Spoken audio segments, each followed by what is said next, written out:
Bismillahirrahmanirrahim.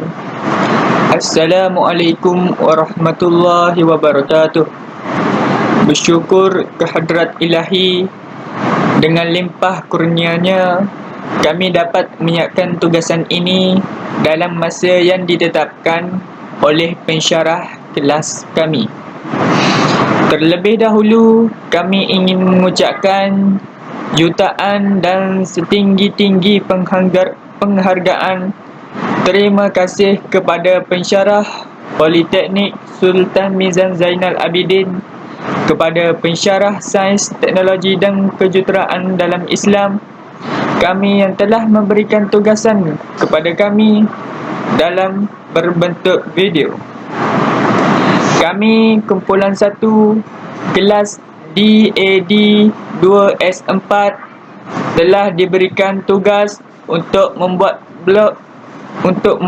video yang bertajuk Prinsip dan Peranan Syariah Islamiah dalam Sains, Teknologi dan Kejuruteraan dalam Islam. Semasa kajian dijalankan, kami bekerjasama dalam memberikan setiap idea kami untuk dikongsi untuk memberikan hasil yang berkesan dan berkualiti ketika proses melaksanakan tugasan ini. Kami telah berusaha untuk menjayakan tugas ini dengan membuat pelbagai perbincangan sebelum memulakan pembuatan video ini. Kami berpendapat bahawa tajuk yang diberikan kepada kami ini merupakan fakta tentang prinsip syariah dan etika Islam dalam sains, teknologi dan kejuruteraan. Pelbagai ilmu yang dapat kami peroleh sepanjang menyiapkan tugasan ini. Sejajar dengan anjakan paradigma dalam era globalisasi ini, begitulah peranan mahasiswa, khususnya bakal pendidik di negara ini, untuk merukaikan pelbagai ilmu pendidikan di bumi ini, di muka bumi ini. Pada dewasa kini, pelbagai pembangunan dari segenap sudut begitu pesat terbina. Begitulah juga pembangunan dalam bidang pendidikan. Justru itu, haruslah mahasiswa ini tergolong dalam orang yang sentiasa menyaingi peradaban zaman yang begitu hebat. Kami berharap agar ilmu yang kami kongsi ini dapat dimanfaatkan bersama dalam kehidupan seharian sebagai makhluk Allah Subhanahu wa taala di muka bumi ini.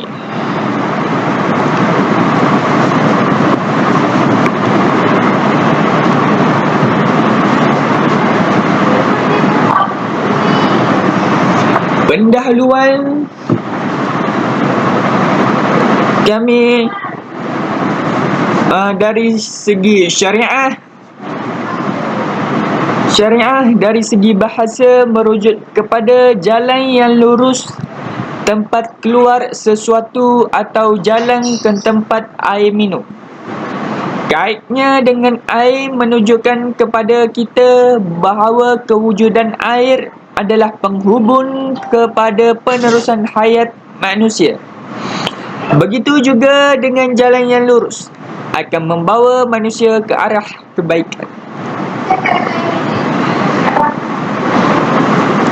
Syariah dari aspek istilah adalah merujuk kepada segala hukum yang disyariatkan oleh Allah Subhanahu wa taala kepada umat manusia melalui Rasulullah sallallahu alaihi wasallam. Antaranya wajib, sunat, haram, makruh dan harus. Sama ada ianya diambil dari Al-Quran ataupun hadis.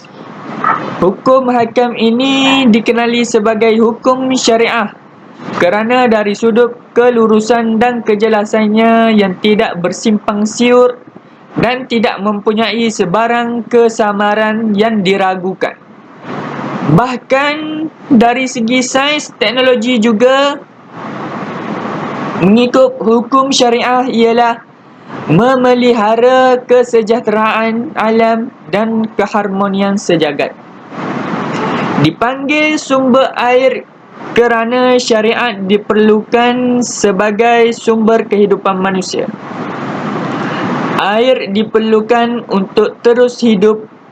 Begitu juga syariat sangat diperlukan untuk menjadi nadi dalam hidup manusia. Manusia akan mati tanpa air. Manusia akan sesat tanpa syariat. Kewujudan syariat bukan menyusahkan tetapi dipatuhi bagi kesempurnaan hidup di dunia, malah lebih-lebih lagi di akhirat. Prinsip syariah terbahagi kepada 5. Kepada 5 bahagian. Antaranya adalah Rabbaniyah, ketuhanan. Yang kedua adalah Wasatiyah, kesederhanaan. Yang ketiga adalah Tamzun, keseimbangan. Yang keempat adalah Anjal, iaitu bermaksud mutlak dan merunah.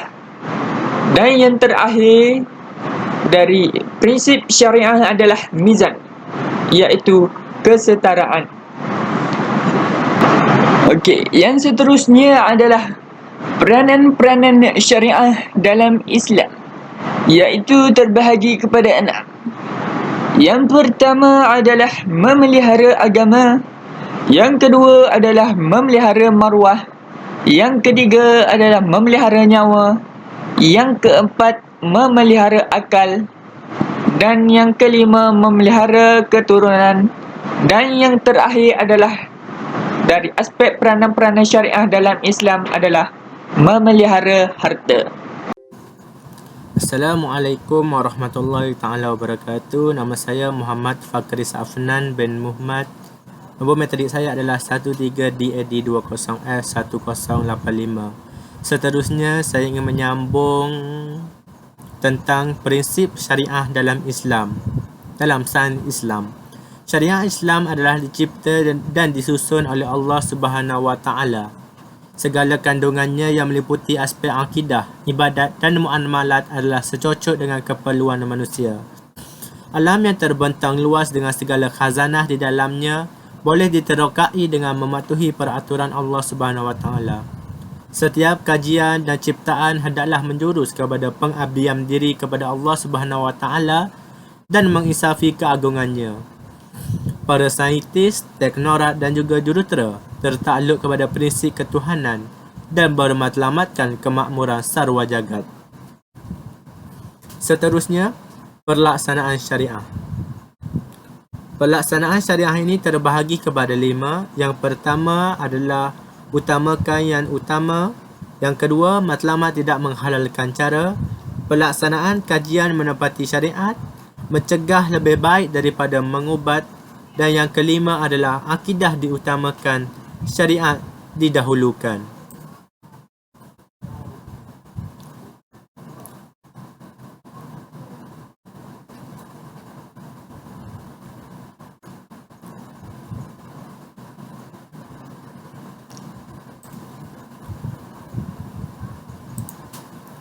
Saya ingin menerangkan dengan lebih terperinci tentang isi-isi tersebut. Yang pertama adalah utamakan yang utama. Islam menjadikan auliyat atau keutamaan dalam melaksanakan sesuatu perkara. Mengelakkan kemudaratan adalah sangat diutamakan. Mengutamakan kepentingan ramai adalah wajar didahulukan daripada kepentingan individu. Sebarang kegiatan sains, teknologi dan juga kejuruteraan hendaklah memberikan keutamaan kepada memelihara peranan syariah. Pada sains, teknokrat dan juga kejuruteraan seharusnya meletakkan keutamaan memaklumkan alam daripada mencari keuntungan dan kemasyhuran. Pelaksanaan sesuatu perkara hendaklah merujuk kepada mengutamakan agama, nyawa, akal, keturunan, maruah dan juga harta.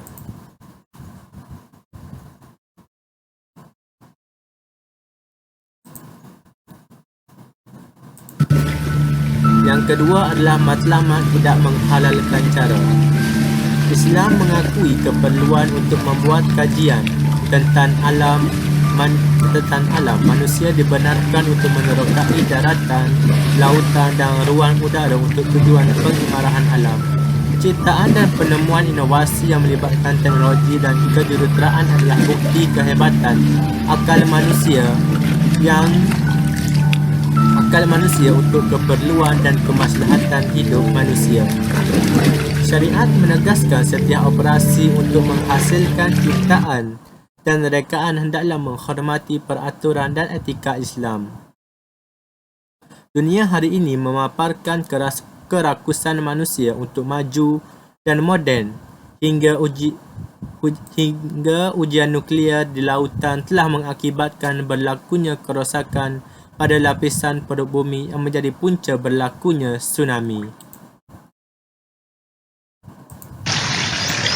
Pelaksanaan yang ketiga adalah pelaksanaan kajian menepati syarak. Dalam sains, teknologi dan kejuruteraan mengutamakan nilai keagamaan yang fokus kepada etika dan adab dalam membangunkan alam. Peraturan dan hukum yang libatkan halal, haram, sunat, harus dan makruh serta syubhah hendaklah menjadi asas rujukan dalam setiap proses kerja. Sebarang ciptaan, penemuan, kajian dan penyelidikan sewajarnya mengambil kira kepentingan prinsip dan etika syariat Islam. Kegagalan dalam mematuhi prosedur akan menyumbang kepada ketidakstabilan dan kepincangan pengurusan alam. Andai berlakunya pertembungan antara kepentingan keperluan manusia dan pemeliharaan alam, maka syariat menetapkan untuk memilih kemudaratan yang minima. Yang keempat pula ialah mencegah lebih baik daripada merawat. Syariat Islam menetapkan prinsip mencegah adalah menjadi keutamaan dalam pelaksanaan kerja manusia. Prinsip pencegahannya antaranya adalah Islam mengharamkan perbuatan mendekati zina. Bermaksud mendekati itu adalah termasuk berdua-duaan atau sesuatu tindakan yang boleh membawa kepada zina. Yang kedua, larangan perbuatan yang membawa kepada zina adalah dianggap langkah pencegahan bagi mengelakkan zina dan lahirnya anak luar nikah. Kajian sains dan rekaan teknologi serta kejuruteraan adalah mengambil langkah pencegahan dalam segenap dari mula hingga akhir. Akibat yang besar akan menimpa umat manusia apabila langkah-langkah pencegahan tidak diambil kisah. Prinsip mencegah sewajarnya menjadi agenda utama para saintis, teknokrat dan juga jurutera melaksanakan tugasan mereka. Jika diabaikan, ia menyebabkan suatu pengurusan kos yang lebih besar serta pengorbanan masa. Justeru fikirkan aspek pencegahan sebelum bertindak. Pelaksanaan syariat Islam dalam sains, teknologi dan kejuruteraan yang kelima adalah akidah diutamakan, akhlak didahulukan. Akidah yang merupakan tunjang bagi terbangunnya insan terbaik di sisi Allah Subhanahu Wa Taala tidak boleh dipandang rendah dalam apa jua pelaksanaan hidup manusia. Syariat adalah peraturan Allah Subhanahu Wa Taala untuk dijadikan panduan hidup bagi mengundang rahmat dan berkat. Integrasi pelaksanaan akidah dan syariat akan membuatkan keadaan yang harmoni bagi pembangunan moral insan dan pembangunan material sesebuah negara. Pelaksanaan aktiviti sains, teknologi dan kejuruteraan haruslah mendahulukan keperluan akidah sebagai teras pengurusan penyelidik. Dalam waktu yang sama, syariat menjadi keutamaan bagi Seluruh perancangan, program, aktiviti dan hasil kajian menepati kehendak syariat. Prinsip etika Islam dalam sains, teknologi dan kejuruteraan. Yang pertama, definisi etika. Perkataan etika berasal daripada bahasa Yunani iaitu ethos, yang bermaksud watak atau adat. Etika adalah suatu cabang falsafah tentang pandangan dan persoalan dalam bidang moral, iaitu diungkap dalam bentuk moral seperti baik, buruk, jahat, suci, memalukan, bertanggungjawab dan sebagainya. Ia juga merupakan suatu penyelidikan falsafah tentang kewajipan manusia serta tentang yang baik dan yang buruk. Ringkasnya, etika adalah falsafah tentang amalan dan norma-norma hidup manusia.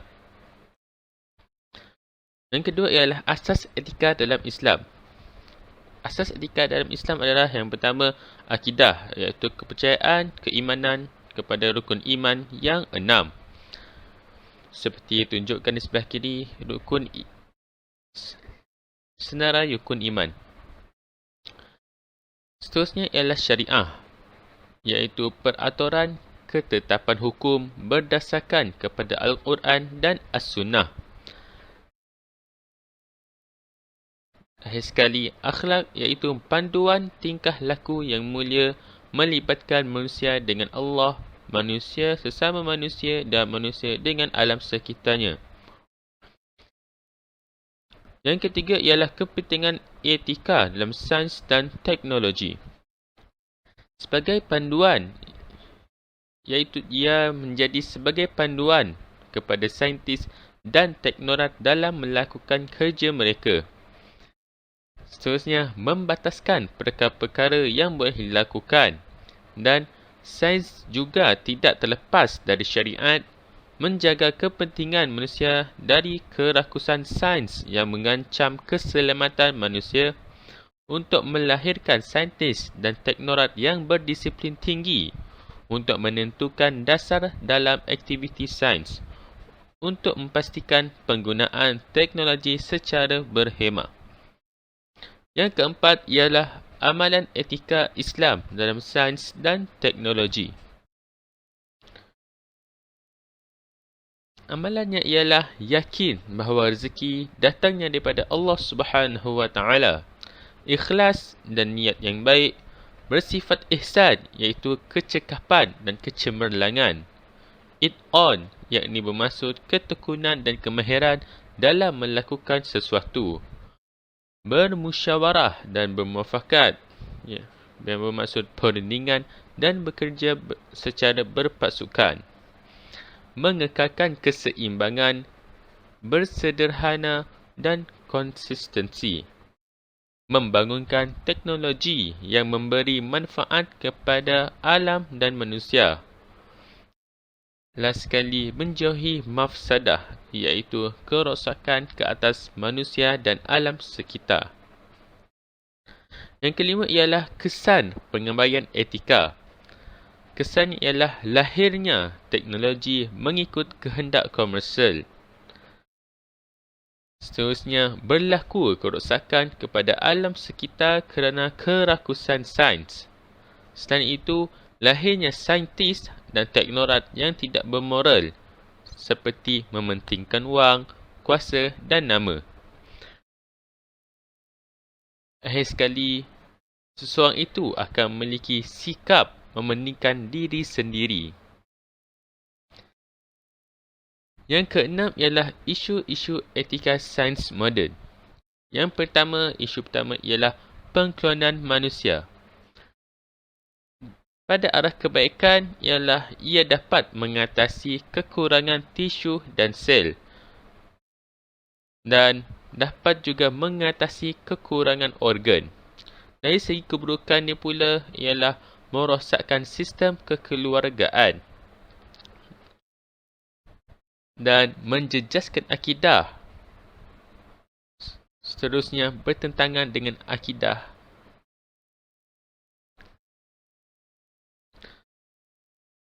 Isu yang kedua ialah pembedahan plastik. Dari segi kebaikannya ialah memberi kesempurnaan, menghilangkan keaiban, membuatkan yang baru seperti membina semula dan mengembalikan fungsi. Dari segi keburukan pula ialah merubahkan ciptaan Allah Subhanahu Wa Taala, menipu rupa dan mendatangkan kemudaratan. Isu yang terakhir ialah isu nuklear. Dari segi kebaikannya ialah dapat meningkatkan kualiti produk. Selain itu, dapat mengesah penyakit lebih awal, menyimpan dan mengawet makanan, dan alternatif kepada sumber tenaga. Dari segi keburukan, isu nuklear pula ialah kemusnahan. Dia membuatkan kemusnahan ekosistem, terjadinya kebocoran radioaktif dan kemalangan nuklear. Sekian, itu sahaja dari kumpulan kami. Terima kasih. Iaitu kumpulan 1, Nik Muhammad Haikal bin Nik Zaliman sebagai ketua, Muhammad Fakris Afnan bin Muhammad, Muhammad Adid Aiman bin Basiran, Ahmad Adib bin Mansur dan Muhammad Azim Muzamil bin Hanafi. Okey, seterusnya saya akan berbincangkan tentang etika Islam dalam sains, teknologi dan kejuruteraan. Etika merupakan satu bidang falsafah yang membicarakan tentang tingkah laku manusia dari aspek-aspek lahiriah dan batiniahnya. Dalam hubungan dengan sains, etika adalah satu bidang ilmu yang mengkaji soal kebaikan dan keburukan dalam sains, berhubungan dengan tata cara untuk mempraktiskan kebaikan dan menolak keburukan dalam amalan dan penggunaan sains dan teknologi. Islam telah menyediakan panduan yang sempurna untuk mengatur segala perlakuan manusia dalam apa jua bidang kerja sepanjang zaman. Terdapat konsep-konsep asas yang mampu membimbing ahli sains dalam urusan peribadi dan profesionnya. Konsep asas tersebut terdiri daripada 3 unsur utama, iaitu yang pertama, keimanan kepada Allah Subhanahu Wa Taala, kepatuhan kepada syariah dan etika kerja, dan akhir sekali mementingkan aspek kemanusiaan dan ihsan. Yang pertama, keimanan kepada Allah Subhanahu Wa Taala. Iman adalah teras kepada semua jenis amalan dalam Islam. Seorang sains perlu mempunyai keimanan serta keyakinan yang kukuh kepada Allah dan sentiasa memohon bantuan daripadanya. Mereka perlu sedar Allah sentiasa melihat segala pemikiran dan perlakuan manusia. Allah merupakan pencipta dan pemilik alam yang menjadi bahan kajian dan penggunaan sains dan teknologi. Sesungguhnya keimanan kepada Allah akan menyediakan asas yang kukuh kepada kelahiran generasi Muslim yang bermoral. Seterusnya, kepatuhan kepada syariah dan etika kerja. Seorang ahli sains perlu mempunyai ketaatan yang tinggi terhadap peraturan-peraturan dan ketentuan Allah dengan mengambil kira persoalan halal dan haram dalam kerjayanya. Matlamat yang murni dalam pembangunan dan penggunaan teknologi seharusnya seiring dengan kaedah yang tidak melanggar batas-batas ajaran Islam. Kepatuhan kepada peraturan Allah dijadikan asas penting kepada etika kerjanya, sekalipun berlawanan dengan tuntutan keinginan, kerana sains tidak boleh bersifat neutral dan bebas. Dan akhir sekali, mementingkan aspek kemanusiaan dan ihsan. Dalam penggunaan sains dan teknologi, aspek kemanusiaan dan ihsan merupakan suatu yang tidak boleh diabaikan.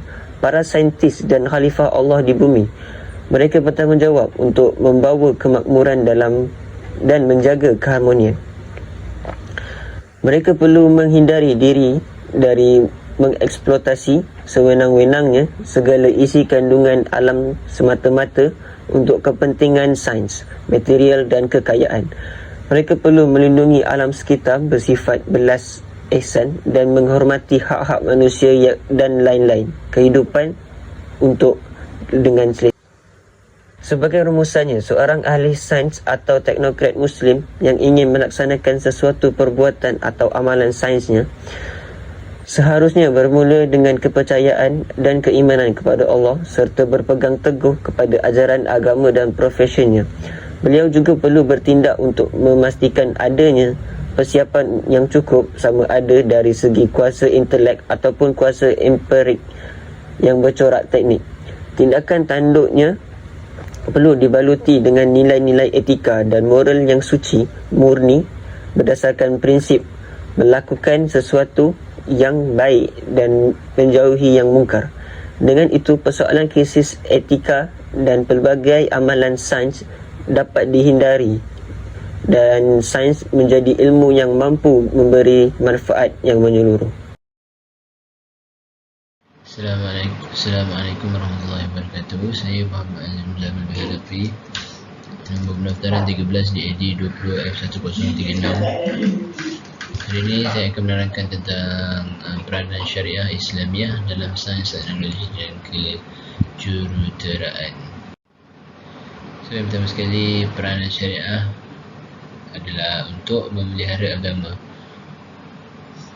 Iaitu apa maksud daripada memelihara agama ini adalah memelihara nilai agama serta pelaksanaannya. Sebarang elemen yang boleh mengganggu kesucian agama akan dicegah sebelum berlaku. Andai kata sudah berlaku, maka hukuman yang sewajarnya bagi tujuan siksaan dan didikan akan dilaksanakan. Seterusnya, persyariatan hukuman dan perundangan dalam syariat Islam akan mengambil kira kesannya kepada kemuliaan dan kesucian agama. Syariat Islam menetapkan sebarang kajian, ciptaan dan hasil sains, teknologi dan kejuruteraan hendaklah memberikan kebaikan kepada memelihara agama.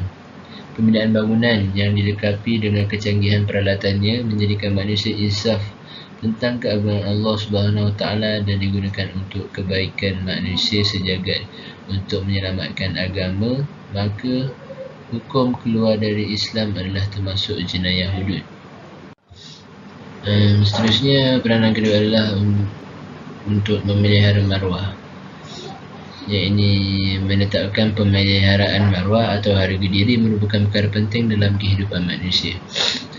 Poin pertama, tindakan yang membelakangkan maruah boleh mengundang kerosakan dan kemusnahan yang besar. Syariat Islam menetapkan pemeliharaan maruah atau harga diri merupakan perkara penting dalam kehidupan manusia. Segala kajian yang melibatkan sains, teknologi dan kejuruteraan hendaklah mengambil kira tentang kepentingan maruah umat. Poin seterusnya, kerosakan dan kefasadan yang melanda alam ini adalah antaranya punca daripada kealpaan para saintis. Ini adalah bukan sahaja dari para saintis, tetapi juga dari para teknokrat dan jurutera terhadap nilai maruah diri manusia. Lantaran itu, hukum hakam dalam syariat Islam memandang serius terhadap tindakan yang boleh merosakkan dan menghancurkan maruah seseorang.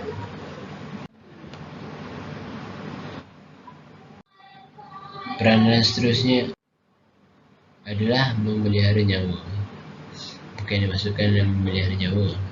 Memelihara nyawa adalah menjadi keutamaan untuk dipelihara, melaksanakan tanggungjawab khalifah, iaitu ciptaan unik ke atas kejadian manusia. Maksud kenyataan di sini adalah nyawa merupakan ciptaan unik kepada kejadian manusia. Seterusnya, kita bergerak ke poin pertama. Nyawa tidak diambil kecuali atas sebab yang dibenarkan oleh syarak. Sebagai contoh, hukum bunuh boleh dikenakan ke atas pembunuh di bawah kes kisos, iaitu dalam surah Al-An'am ayat 151. Poin kedua, syariat Islam mengharuskan segala benda yang boleh menyelamatkan nyawa dan mengharamkan segala sesuatu yang merosakkan nyawa manusia. Pensyariatan hukum dalam Islam mengambil kira keselamatan nyawa manusia dengan mengandungkan hukum-hukum pencegahan. Islam mengharamkan bahan-bahan yang boleh merosakkan dan membunuh nyawa manusia. Contohnya, segala bahan kimia yang boleh membunuh dan merosakkan diri manusia. Seterusnya, Islam menggalakkan manusia mengambil sesuatu yang boleh memberikan kesihatan dan kekuatan kepada nyawa manusia. Contohnya, dengan mengambil makanan yang halal dan berkhasiat, nyawa manusia akan sihat. Begitu juga makanan yang bersifat abstrak seperti zikrullah yang akan menyihatkan nyawa manusia. Peranan syariat Islam seterusnya adalah untuk memelihara akal. Yang ini adalah supaya manusia berfikir secara maksima menyamai kemampuan ribuan komputer riba yang diletakkan memenuhi padang bola sepak. Yang ini apa yang dimasukkan di sini adalah akal adalah merupakan anugerah utama bagi komponen tubuh badan manusia. Kemampuannya juga tiada tolak tandingnya. Akal yang sihat dijamin oleh syariat melalui penjagaan makanan, minuman dan riadah manusia. Islam melarang segala perubatan yang boleh menyebabkan berlakunya kerosakan pada akal, seperti mengambil minuman yang memabukkan, pil-pil yang menghayalkan dan bahan bacaan yang merosakkan ketajaman minda.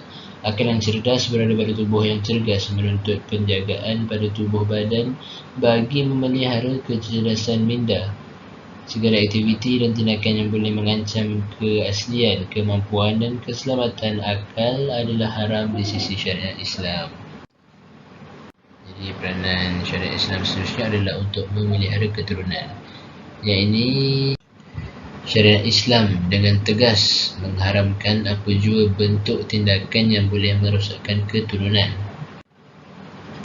Contohnya seperti yang telah tertera di sini adalah liwat, istimna, yakni onani, musahaqah, yakni lesbian, merendahkan aurat, berdua-duaan, zina ataupun tuduhan zina, bercakap ataupun menunjukkan aksi lucah, dan akhir sekali pergaulan bebas. Selain daripada itu, bersentuhan atau bersalaman antara lelaki dan wanita yang bukan mahram pun dilarang oleh syariat Islam. Melihat atau menonton atau membayangkan atau melakonkan atau mengarahkan benda yang haram seperti aurat wanita, gambar atau filem lucah. Hukuman bagi setiap kesalahan berikut adalah termasuk dalam kes-kes hudud atau takzir.